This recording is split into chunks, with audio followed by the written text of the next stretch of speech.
Something or someone football fans are excited about is head coach Hugh Jackson. You're the man that made it happen. So how did you get him here?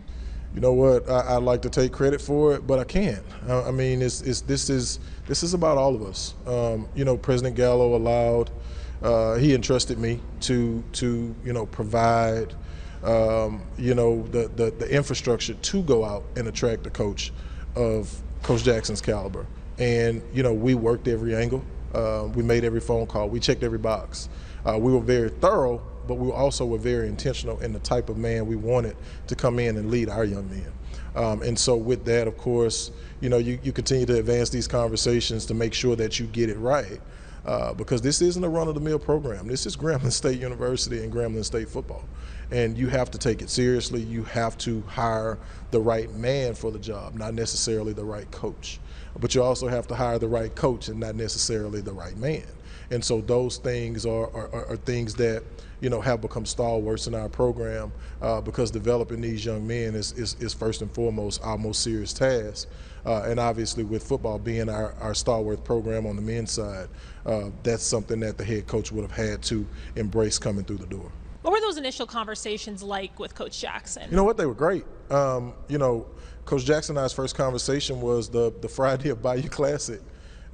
We had just left the head coach's luncheon, and we had a call scheduled, and I talked to him in our hotel room. We talked for about an hour and a half, and I knew one thing before I called him: he could flat out coach.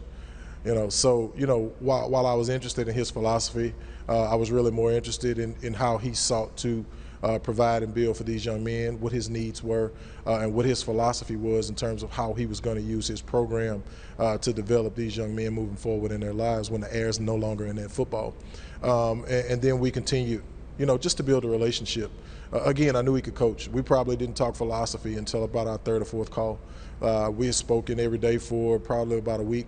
Obviously with the initial call being the Friday at Bayou Classic, the game being on the Saturday, and then we spoke again Monday, Tuesday, I believe every day that week until I introduced him to President Gallo on Monday, and he made it to campus on Friday morning. So, it was a great process. We had a lot of great candidates, but to me, Coach Jackson rose above all of them.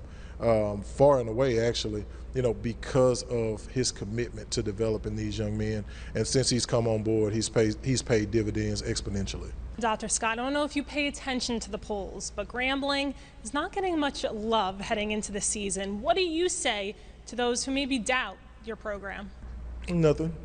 I think football games are played, on the football field. There's a 120-yard by 53.5-yard wide field that you have to play on. Whether or not it's fair, I don't think it matters. You still have to play. Now, I will say this: I kind of see, from both aspects. You've got a new coach, new philosophy. You've got, a little over half of your roster of new student athletes. You've got a talented group coming back. You've got a talented group coming in, and so we're improving. We've got to earn it.